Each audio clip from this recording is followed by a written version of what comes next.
So in the last video, we had data that was entered for one car, all the waybill data.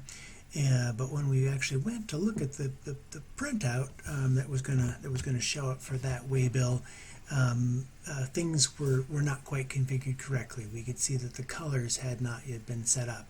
So in this video, we're going to start to go and set some of those configuration data points, which is something we'll need to do really just once, unless you end up changing the way in which you want to do your color coding over time. So we'll jump in right there. Something looks wrong here. First of all, this is all black. You don't see any colors. I can't even read the town name here because it's all blacked out. That's a sign that something's not set up the way we want it to be set up. So there's one more configuration item that we need to address here in order to make this all work. And that is under this tab called CC, which is short for color codes. And you can see that right now the color codes are all set up with towns that were correct for me, but not correct for this layout. So let's just delete all of this stuff out of here. In fact, we'll even delete the colors out and the staging setting. And I'll just fill it all in from scratch. Again, I don't want to delete this first row, and you don't want to delete these things over here. These are calculated fields. But let's just take our town. So we had Easton, Weston, Big Town, fully spelled, I think. Smallton. What else? What else do we have here? Smallton. Oh, and Middle Junction we have. I'm just gonna.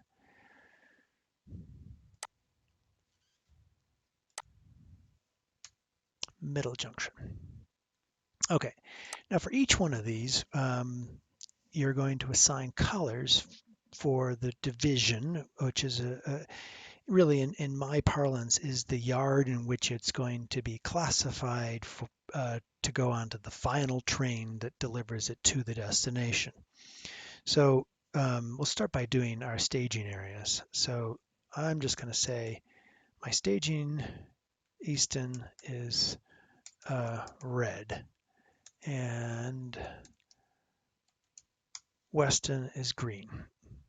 Now the towns and colors here don't actually mean very much, but I'm just going to go ahead and we're going to put the same things in there, and I'm going to mark these as true.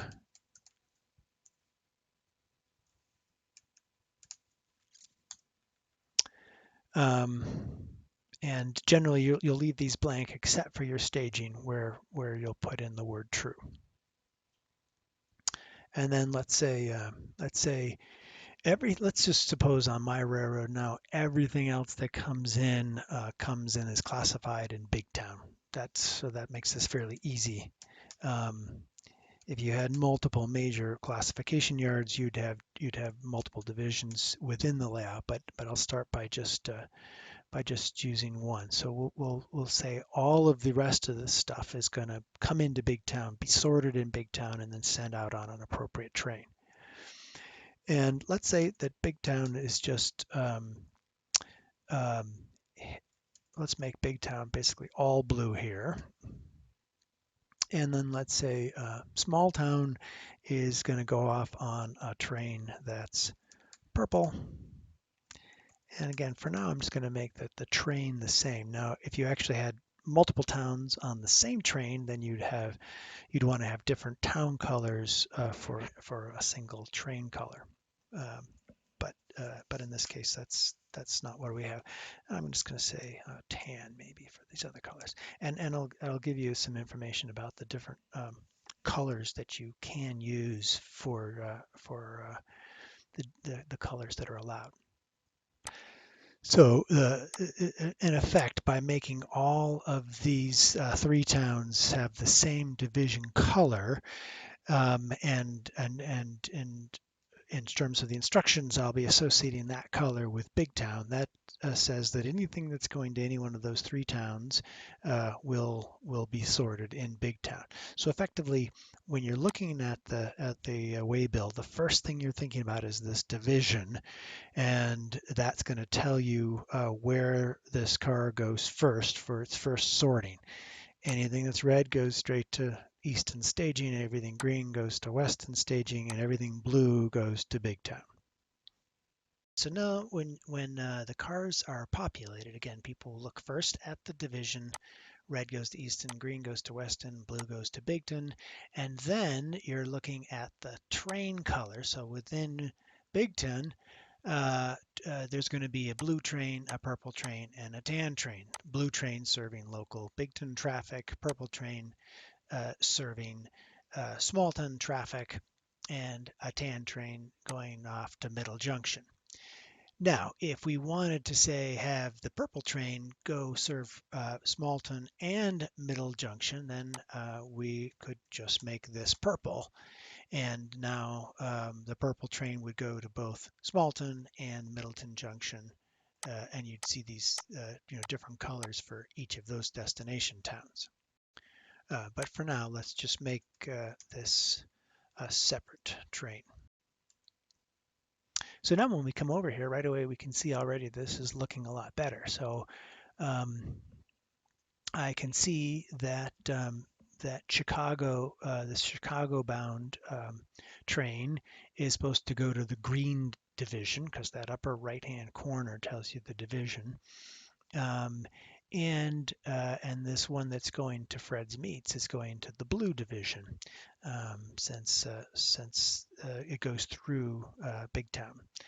On the back side here, we should see down at the bottom. That's just it ends up at the bottom because that's the way the printer is going to flip it over, or when you flip the paper manually.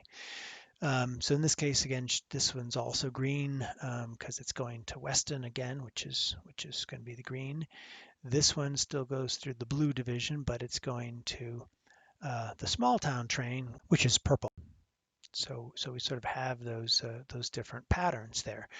And again, you can have many different colors of trains, divisions, and towns within those divisions. So that's the basics.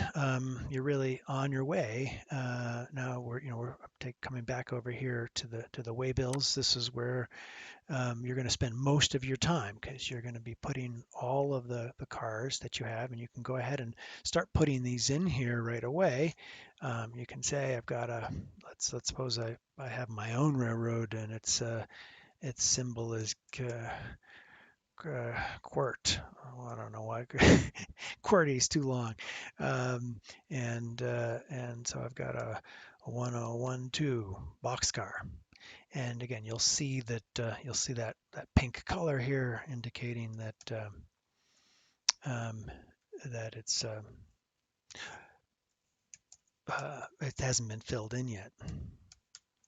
And you will, I think, as I pointed out before, if I have two that are the same, it turns red over here to warn me. In this case, I've got a hopper and a boxcar. They both have the same number. Oh no, wait, my hopper cars, I forget, they're all in the 400 series, so that should be 407, and that will then fix that.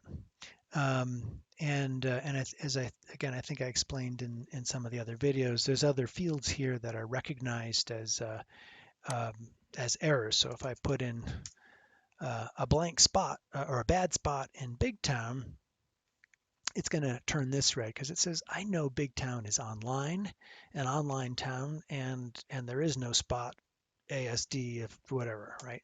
Whereas over here in Chicago, I could put anything I want, and it says that's fine because I don't know what's in Chicago.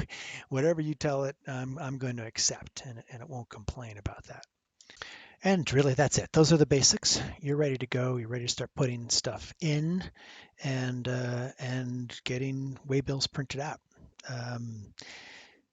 I'll stop here because I've gone on way too long. I will be planning to do some additional videos that cover The car cards themselves, printing those out, that'll be very straightforward from what you've already done. I'll also do some walkthroughs of just the various tabs in each of these spreadsheets. There are some other tabs that provide some useful information as you're planning your layout and figuring out where your gaps are. But that's it for today. Thanks for listening.